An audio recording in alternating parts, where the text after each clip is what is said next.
when we hear the term innovation, we think about like AI and technology. We think about Steve Jobs or Steve Altman. No, it really boils down to a simple mindset, and that's what if thinking. Looking at the world as it could be, not how it is.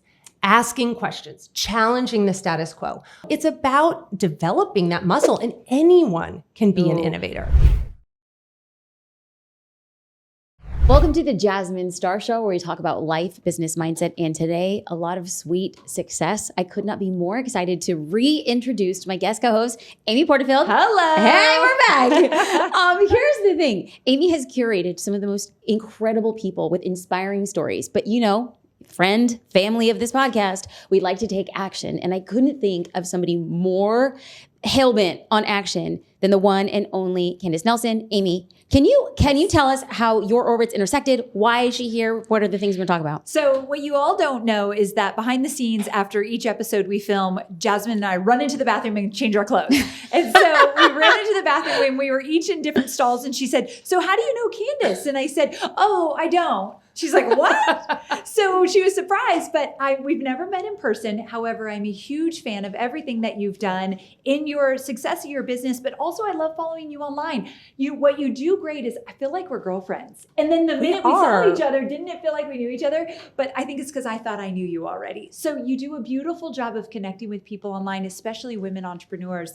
And I'm a fan of so much of what you share about what it takes to build a business. And you've built some incredible businesses, and we're going to talk about that today. So that's how this came about. I'm so happy you're here. And so I just kind of want to give everybody like an overview. If you are at all familiar with what her brand does and who she is, we can get the big stuff out of the way. If you and I are on a elevator ride, 4 floors down, and you're just going to give me the highlights. Because here's the thing, you spend 5 minutes on YouTube or any podcast listening, you're going to find so many amazing chronological stories of her success. I would rather spend time talking about the business of business, because Candace is an operator, capital O. So what is the pitch of this is what I've done, this is what's brought me here? Well, I'm probably best known for founding Sprinkles Cupcakes, but I now run and am scaling a pizza concept called Pizzana. So I like to say I'm a walking kid's birthday party. I've got all the good stuff. But I consider myself an entrepreneurial thought leader. I have a newsletter that goes out every couple of weeks called Sweet Success. I've written a book for aspiring entrepreneurs. And I'm also a guest shark on this season's Shark Tank. Okay, that is baller right there. Yes. The Shark Tank part, like I can't even imagine if I were to say that. So that is cool. We're going to get into that. Okay, great. Sure. We absolutely will be getting into that. But somebody's listening, and the reason why we have the show is to first impart value. And then we can get into like the practicality and origin stories as it relates to who's listening. And so there's a person who's listening and they're seeing what you're doing. And from the outside, it looks and is really incredible. Congratulations on being, the 1% of the 1%. It empowers us to show up in bigger ways and believe that the same type of success is available for people like us, women, mothers, independent thought leaders. So when we get to that point, we were just talking right before we pressed record, and we were talking about this really beautiful, amazing opportunity that you find yourself now in. You started Sprinkles. It's so successful. You sell Sprinkles. And then what? Well, I mean, I say life is really one big series of pivots, but I didn't realize that at the time. I thought because I was so identified with my company, Sprinkles, and I was known as the Cupcake Lady, that was my thing. That was my identity. And so when I ultimately sold majority stake to private equity and walked away from the day-to-day operations, I wasn't prepared for how unmoored I was going to feel. I just felt so lost.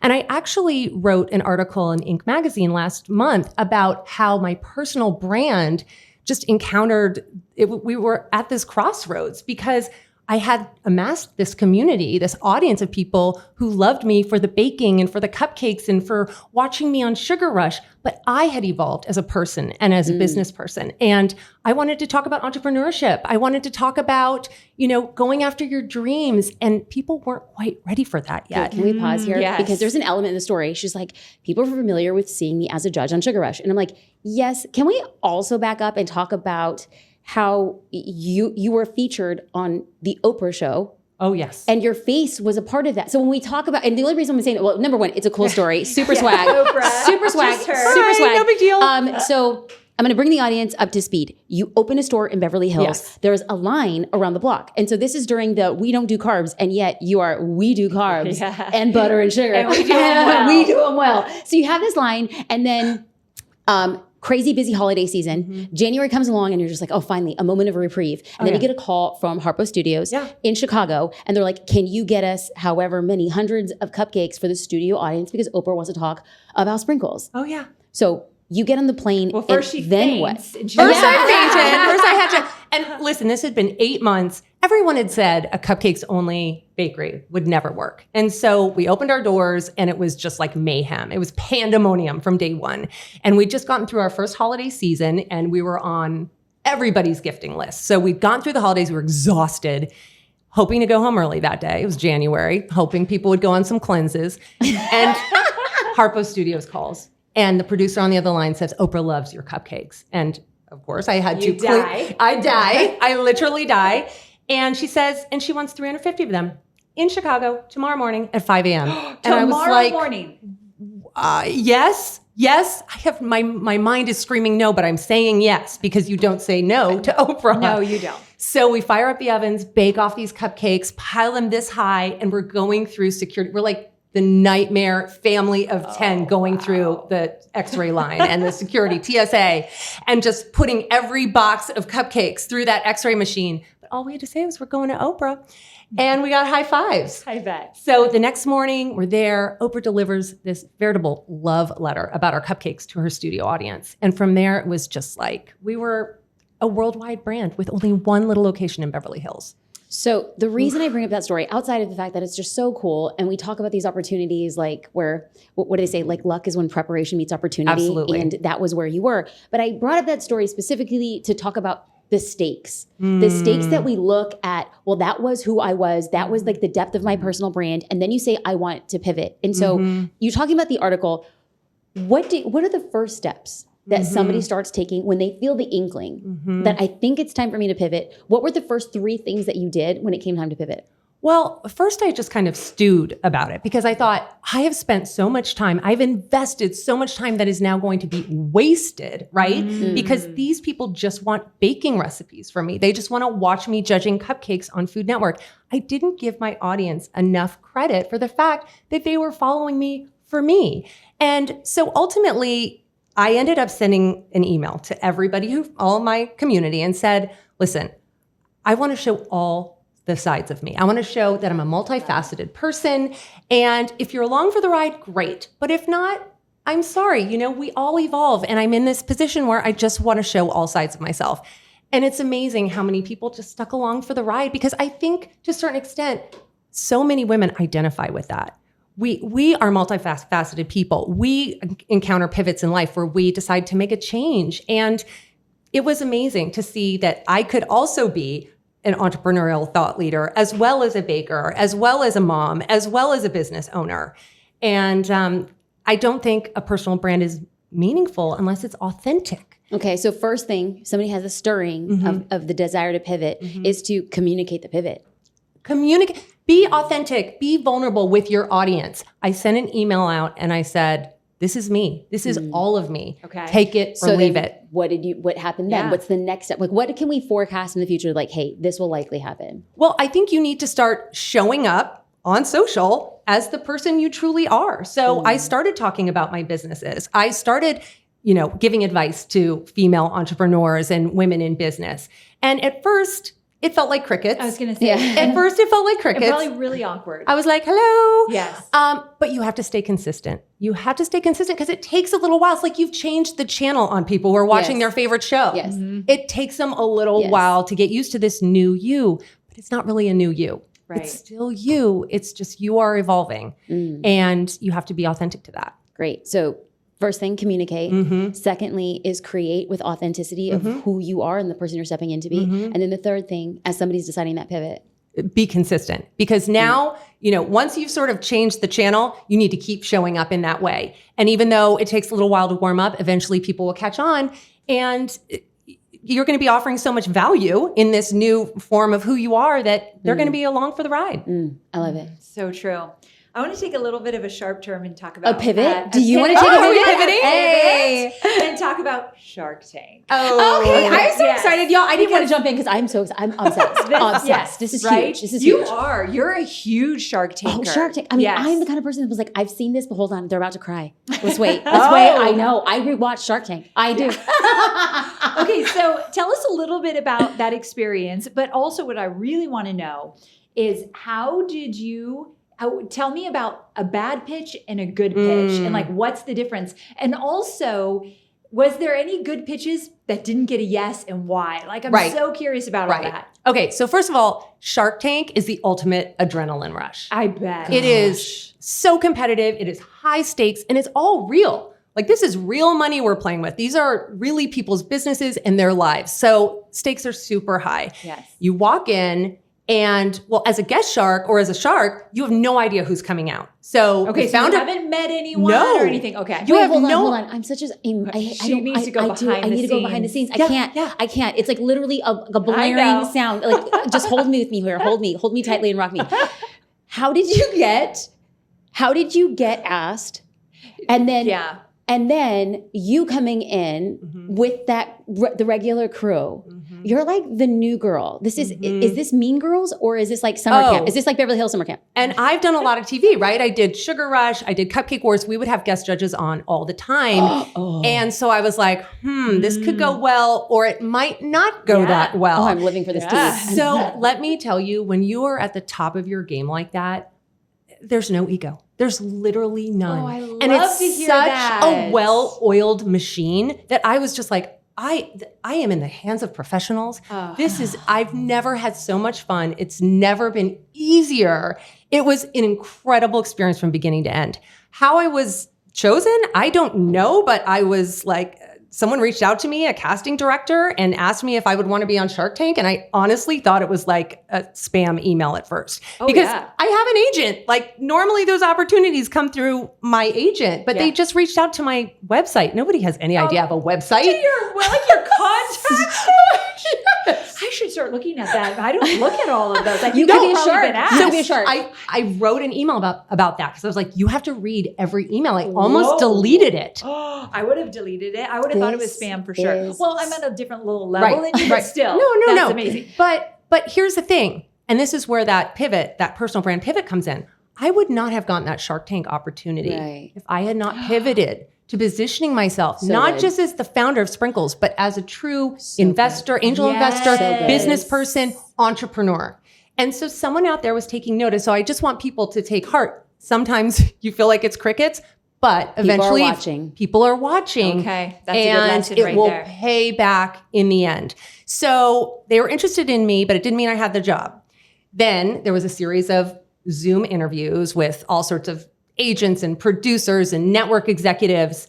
And it's hard on Zoom to really bring the energy. I don't know. Anyway, I did the best job that I could. And then I waited for a really long time. And I just kind of figured they'd forgotten about me. What's a long time? I mean, it was a few months. Ooh. Yeah, I didn't hear anything. And then all of a sudden I got this email that was like, what dates can you do? And I was like, what? Well, that's kind of... any of them. Let's do this. All of them? Any and all of them. Yeah. Okay, so now we're there. So you're sitting Where do in they film? What was that? Where do they film? Culver City. Oh, Sony nice. Street. That's- Yeah. okay, LA. Right So down LA the where road. you live. Right where I Okay, live. I'm like, you can call me anytime. Yeah. I'll be there in 5 minutes. Be there in a great. jiffy. So I'm sitting in this chair. I've got Mark Cuban to my right, and I've got Kevin O'Leary to my left. And I'm just like, this is surreal. Okay, who are the surreal. other sharks? Lori Grenier Yes. and Damon John. Okay. Oh, you So were you the OGs. guest. You were like with the Yes. We're Italian Wait, now. what's happening here? We're speaking. really Pizzana. You're going to Pizzana. Exactly. We're making content for you, girl. We're making content. So you're with the OG sharks. It was And you're incredible. sandwiched between Cuban and Mr. Wonderful. I mean- because Damon is usually sandwiched between them. So the fact that Yes. that they put you there is pretty Yes. good. Just make a note of the fact that she knows where Damon sits. Oh yeah. I can't Well, with Mark her. has his chair. Oh, and Lori okay. has her chair. Nobody messes with it. Wow. I'm just Okay. telling you guys. I Okay. watch this stuff. She's a I fan. do. There you I are. do. She's a fan. I do. So you have no idea. You're sitting there with your notebook. And of course I was like, what kind of notebook should I have? And can I bring a calculator? And like, what's going, I think I was driving the producers nuts. They're like, no, it's fine. Just bring whatever sort of notebook you want. I'm like, should it be leather? Like, should it match my outfit? So these are the things you have to think about when you're on Shark Tank, right? So I'm sitting there and the doors fly open and it's game on. But wait. Do the judges talk to each other before? Like, you're the new kid. And Oh my God. like, Mark was so nice. He was like, if you have any questions about the show, just let me know. And I was like, because I'd already asked the producers 100 million questions. I was like, I actually think I've got it, but I would love to ask you about AI. And then he like gave me his email and I was like, what? This is so cool. See, Okay. I'm done. Yeah. I'm done. You didn't even have to make an investment and you won. And then you won. There won. it is. And then Kevin O'Leary, he's such a student. Like he really goes deep into certain topics, cameras, watches, and Olive there's one- oil. He's got Olive his oil. thing. Wine. Don't you give me those eyes like I'm creepy. I don't know enough You're a about Shark the Tank show. stalker. he's really Do I need he's to be really worried? into it. Are you surprised you're here now? This is all orchestrated behind the scenes by Jasmine. It's all So- checking out. Okay. Let's. Sorry, I literally like. I'm a brown girl. I didn't think I'm like turning pink. What is going on with me? So the door is open. So you're feeling good about yourself. You've asked your questions. You have your calculator. You have your book. Right. You feel good. You're welcome. Right. But then it's like, who's coming through the door? And so the second the founder comes through the door and starts pitching, there's a clock that is counting down. Oof. The lights are on. Everybody's paying attention. They're scribbling notes in their notebook. And you know, because you can see the clock, but the founder can't, how much time you have to decide whether you want to make an offer or not. Oh. Okay. And here I am. For the first couple pitches, I'm just going to be super honest with you guys. I have been socialized to be polite, Same. not talk over people's words. So I'm sitting there very polite, very demurely, waiting for my opportunity to ask my questions. Yes. And that opportunity never came. Okay, this is a good That lesson opportunity right came here. and went. This is the lesson. This Yes. is, I mean, the socialization, literally a lifetime of socialization had to go out the window in about 2 minutes. Okay. And all of a sudden I was like, getting in there, Good. cutting people off, getting aggressive. It was game on. I mean, Kevin O'Leary, Mr. Wonderful, he called me greedy. I mean, that is like that is a badge of honor. Yes. That is a badge of Coming honor. from him, very much So felt good about that. Yeah. So the like, if anything, and we'll get into now. Go back. Sorry, Oh, and the Ames. That was a investment. major Yes. detour. That was a was- major. yeah, But yeah. I But it really was think worth those it. principles. But it was really worth it because outside of everybody revealing like my true obsession with the show is that the lesson is there's going to be times that being demure and polite might not be in the best service of you. And you can't And you- always wait for your turn. You can't. You have Right. to ask Right. for Yeah. the time. yeah. No, or there not are even no- ask. You have to demand Take it. it. Yes. Take You it. have to take it. Yes. Mm. You have to take up space. There are no points for etiquette in Shark Tank. And by the way, there's not much chivalry either. So Okay. like just elbow your Just way get on it. in there. Okay. And match the energy in the room. I think this is an important piece of information and it served me well with any interview or any sort of opportunity. It's like match that energy. Good. And the energy in the room was real sharky, my friends. Okay, It was real that's sharky. a good lesson to match the energy because sometimes there's a lot of people listening and they are new to business, a lot of introverts, so they're more quiet. They walk in a room, they're probably their heads down, they're quiet. And we had Fawn Weaver on, and Yes. her advice was you walk in that room like you have a crown on and you own that room no matter what. And I feel like you had to have some of that energy, Yeah. but you knew that's what was needed in that room. Yes. I love that. I love okay. that. It was so fun. And now we're at the point, which brings us to Amy's point. Now we'll get away from like the reality TV component. Is let's focus on good pitches. The fact that you were in the opportunity. Now you've been pitched before, but maybe perhaps not in this capacity under this timeline. True. And so, what made a good pitch? What made a not good pitch? And then what were good pitches that just like, man, I wish and it didn't work for a myriad of reasons. I think one of the most underappreciated qualities in a founder is the ability to tell a good story. You really have to paint a picture of the world you want to see, a vision that you have for that world, and then articulate it in a way that gets everybody on board. And an example of someone who did that really well, Kristen Dunning. Okay. She founded a company called Gently Soap, which I, spoiler alert, invested in. Okay. It's botanical bar soap. And she came on, and not only did she look the part, she was wearing this beautiful dress that had flowers appliqued all over it, but she had, you could just sense her passion. It was like infectious. And she told this story of having grown up and battled debilitating eczema. Like she was bullied mercilessly. She started crying during the pitch. And then not only that, but she had this deep expertise. She's a plant scientist. So during her college years, she spent a lot of time in greenhouses cultivating these plants and basically turning the healing properties of these plants into soap in her dorm room. Okay. So she had turned this challenge of hers into an opportunity because she didn't want other people to have this clinical bar soap if they were, suffering from sensitive skin. She wanted them to have a beautiful, aromatic, joyful bathing experience. Yes. And so I found her so captivating. The way she told this story, I just had to jump on board.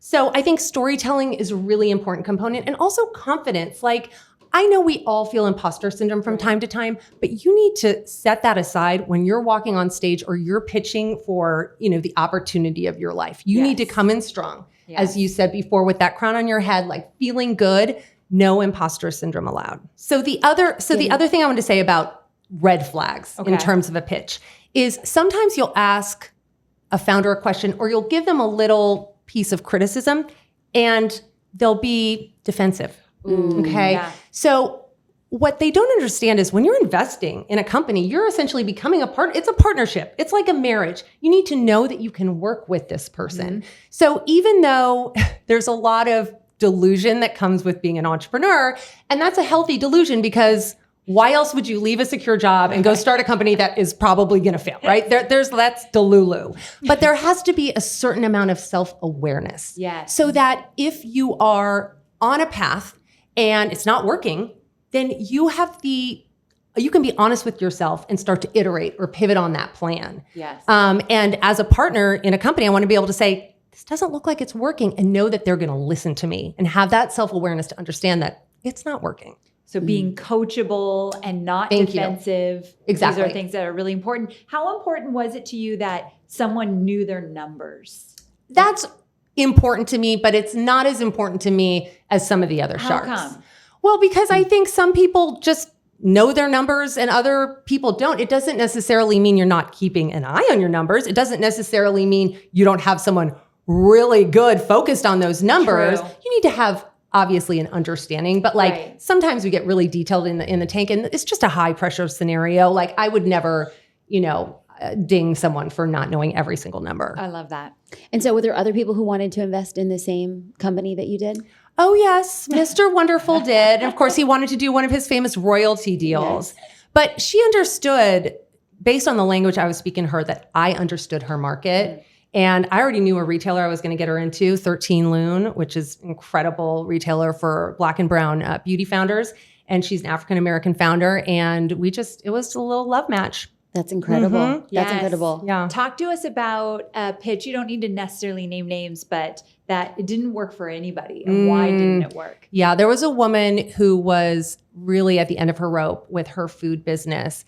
And every time we offered a suggestion, she would put up a wall. She would say no. And Mark said to her, I see a woman who's afraid to say yes. She had an excuse for everything. Ooh, okay. And as much as we loved her product, as much as we loved her and we just felt for her, she was at the end of her rope. She owed so much money. She was crying. I mean, our hearts are exploding, but it wasn't an investable opportunity for a lot of reasons, most of which, she wasn't going to be a coachable founder. Do you think if she said, yes, I'm open to that, I'll do whatever it takes, let's do it, people would have been more open to it? Yes, much more receptive. Wow. Okay. So the reason, like for somebody who's listening and be like, I'm not really into Shark Tank, no problem. We're actually talking about the big takeaways here. Like the big high takeaways, I found super interesting is like walk into the room and own your story. And then the second biggest takeaway was to not just take up space, but to own your story. Don't be defensive. Be coachable. Be coachable. Yeah. Be coachable. Have self-awareness. Self-awareness. There it is. Like, you're looking at me. I'm like, I don't know what it is. I know because I had them all here. I'm like, I'm going to be didactic. We're going to get this going. Podcasts today. Okay. So I want people who are listening to say, if and when I have the opportunity to pitch, I'm going to be taking these things and applying it to my business. And then I'm also going to be open for the feedback. Now, when we talk about there's a story about how you and your current co-founder, it was the complete opposite of a pitch. Like you pitched him, right? Daniele Uditi, our head chef. Okay, because I also have a co-founder who is my husband, because my husband and I work together. So I wanted to be clear. I'm so sorry. Yes. So after Sprinkles, I was not actually looking to jump right back into the food business, but I was at a party. This pizza was going around. I took one bite of this pizza and I was like, who made this pizza? Where is he? How can I find him? So I march on over to the pizza oven, and this man, this chef, this magician, Daniele Uditi, who had immigrated from Naples, Italy, was making his pizza. We talked all night. We had the same ethos when it comes to food.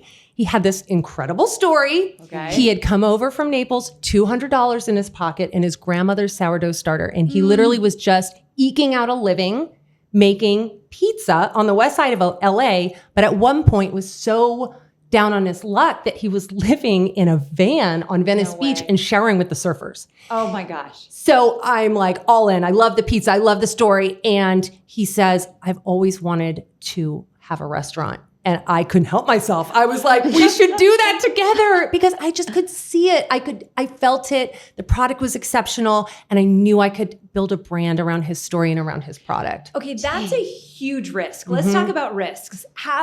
How do you look at risks and how do you navigate, especially because there's a huge chance, I know it's working now, but that restaurants start all the time and fail. Yes. And talk about COVID. Oh my God. Right? So talk to me how you look at risk. So I think entrepreneurship gets a bad rap because everybody thinks it's so risky, and it certainly encompasses risk, but it's not like take a flying leap off a cliff risk. It's measured risk. Yes. So when you think about when I came up with this crazy idea to start Sprinkles, what did I do first? I didn't go all in and like do a build out and sign a lease. I started in my little West Hollywood kitchen baking those cupcakes with my KitchenAid mixer, which had been a wedding gift, right?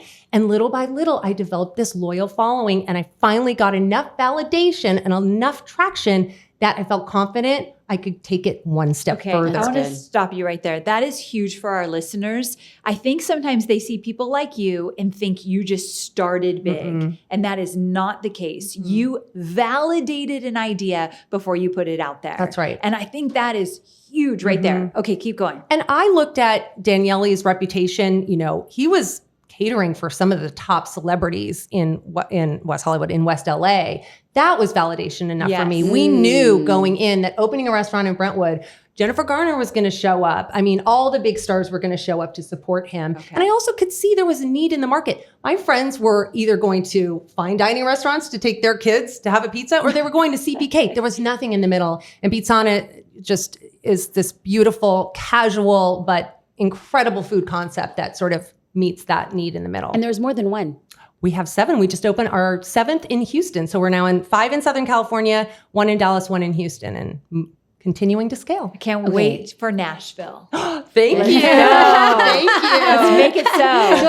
Do I hear you're an investor? Yes. Is that what you're going to do? You're going to do the build out? I'm sure Hobie's going to be like, thank you. Anything Candace is doing, I'll invest in. Yeah, so, basically. Yes, right? So I want to tap around this idea that I had heard a conversation that you had around the takeout component of the pizza. And I felt like, I don't know why, I think it was just like a passing thing. But to me, it was so profound. And so it was, I'm going to talk about why I think it's profound, and then if you could share the story. Sure. It was profound because you made it hard. And people were still about it because you defended the quality of it. So that's the end point, y'all. The end point is you made it hard to defend the quality. Can we talk about that story? Okay. I think I know the story you're referring to. Was it the fact that we would not do takeout or delivery for like the first 6 months we were open? And then once you decided, what were the parameters? So we are such a detail freaky people. The way we reinvented the cupcake, the way we think about every single detail of our products, including pizza. Neapolitan pizza is not really known for being great for takeout because it's so thin. You want it right out of the wood-burning oven.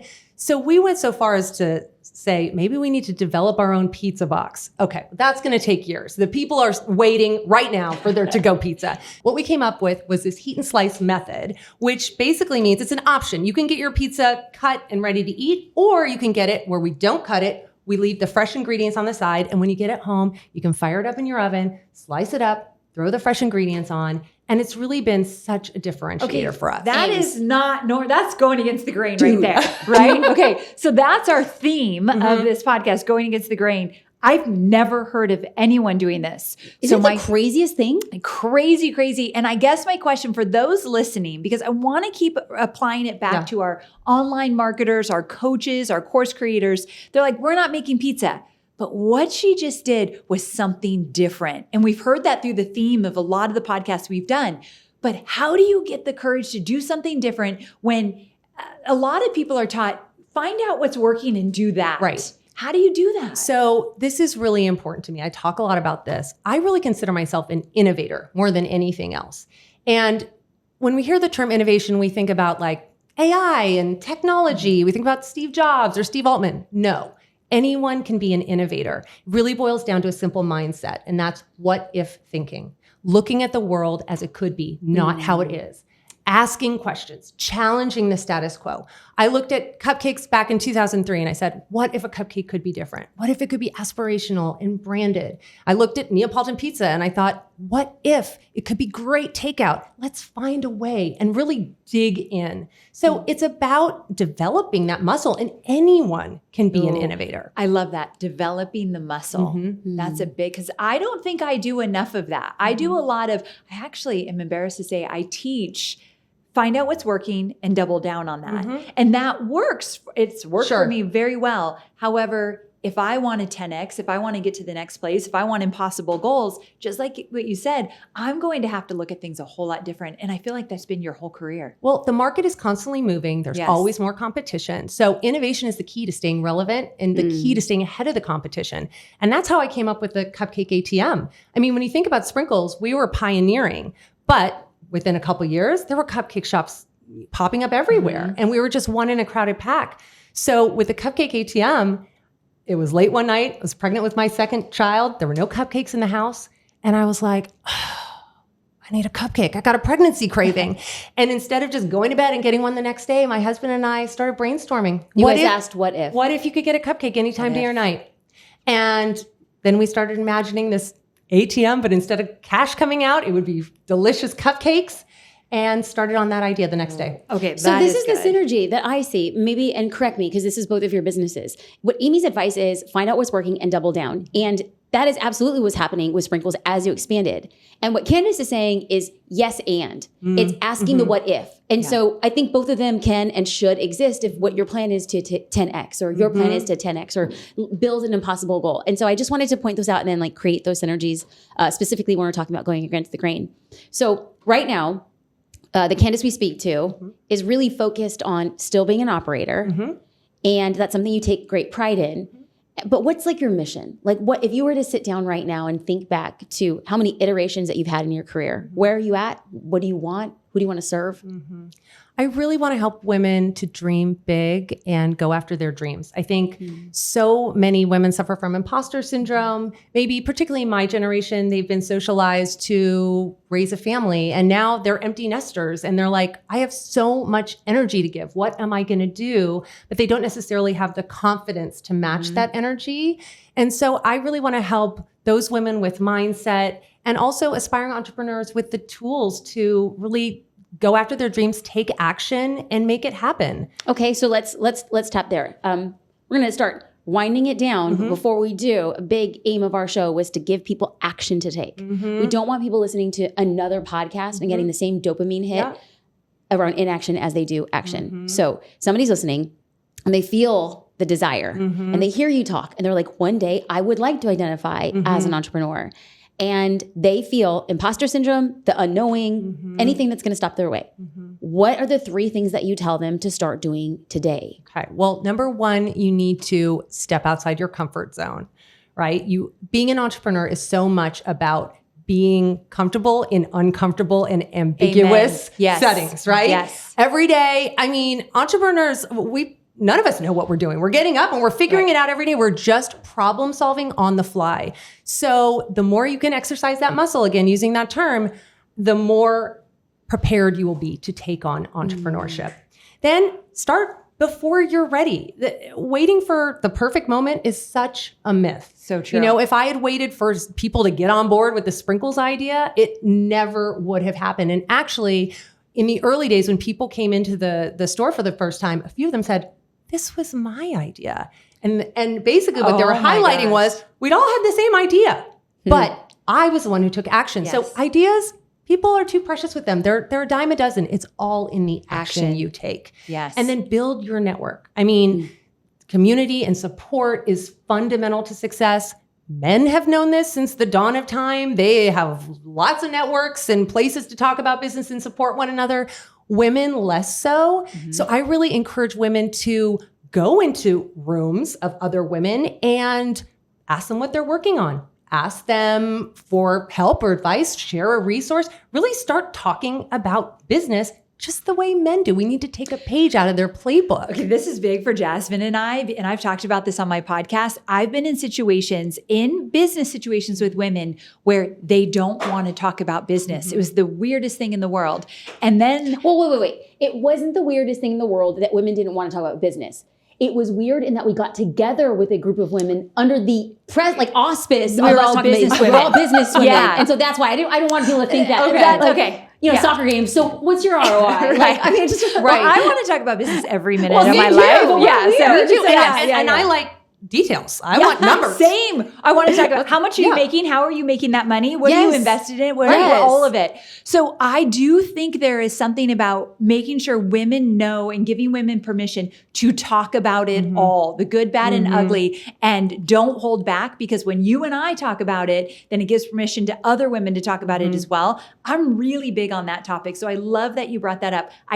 You get in a room with a man, he will tell you how much he's spending on his insurance for his business. He'll tell you what his ROI was this month, all the details. I don't know if he's bragging or not, but he's just telling you. No, it's not even a thing. It's just talking about business. There's I don't even think it's bragging. You're so right. It's not. Don't get me started. I get very pumped up. I want women to feel more confident to talk about business 100%. In all the settings. Okay, 100%. So let's have a real conversation. You want women to do that, and then people are like, how? Like somebody's listening, like, how do I talk about it? Like, let's talk about how. Okay, well, you start with communities, join a community. So you have other people in the same boat and you can support one another. There are masterminds, right? You can create your own personal brain trust from people that you respect and admire. We did that. So we did a weekend in Laguna Beach and had a bunch of women come. But Jasmine and I literally said, I think setting intentions is also important. We texted and said, hey, ladies, we're talking business this weekend, right? We're taking hot seats and everyone was on the same page. So you can make your own groups. You can invite the people to the table. And I think that works just as well. And I think you can lead with being generous and offering help and support, sharing a resource, offering an introduction. And then that will come back to you. You'll start to just engage in that way. And then people will start to feel more comfortable. You're right. And if I can add one other thing is I have taken it on and it makes me feel very uncomfortable because it's so counterculture, it's counter opposite. I do talk about money in a way that I never have before. And I do think there's a lot of cultural considerations. In Latino culture, everybody takes care of everybody, but there's never one who's above the others. And everybody, it's just like you have your head down and everybody's taken care of. You do not talk about money, how much you make, what you're investing is, and it's always like this black box. And so coming into this world, specifically, I would say in the business world, I'm largely surrounded by Caucasian men and women. And the way that they talk about money was something I had never experienced. I for 2 years sat slack-jawed thinking, this is normal? Like, this is okay? That appropriate? Like, is it appropriate? It's your socialization. And so now I'm like, you know what? On whatever platform, I will be open. I will be talking about investment to show what it looks like as a brown woman to be talking about these things so that it normalizes, so that when small groups of people get together and say like, hey, this is normal, yo, like there's nothing to be ashamed of or embarrassed of or hold yourself in or hold yourself down. Jasmine, I love that you brought up different cultures and how it is different and how sometimes you have to break those cycles. That's an important message right there. Yeah, that's good. But I think normalizing walking into a room and talking about business for women. Yeah. It's really important. Period. And so you're doing that, and you do that by way of your social content. You do that by way of your newsletter. And you're doing that and I had asked you, I'm going to share. I hope you don't mind. We can edit it out. When we sat down, I said, Candace, how is this a win for Candace? Like you coming. Now, for those people who are not familiar, Candace flew from Los Angeles this morning, came in, did this podcast, is going to fly back so that she's home with her family tonight. So number one, I tip my hat. I love that. And I'm like, not every day I get an invite from you ladies. Yes. And so I asked, how is this a win for you? And she's like, right now she's in her, I'm I'm building my personal brand and I'm helping other women era. Yes. There's not like a specific aspect other than Right. like, let's do this together. Allow Candace to live out loud and live in her mission. And so for people who want to follow in on that journey, where do they go? How do they find you? How do they dig deep? They go to at Candace Nelson on Instagram and TikTok. I'm also very active on LinkedIn.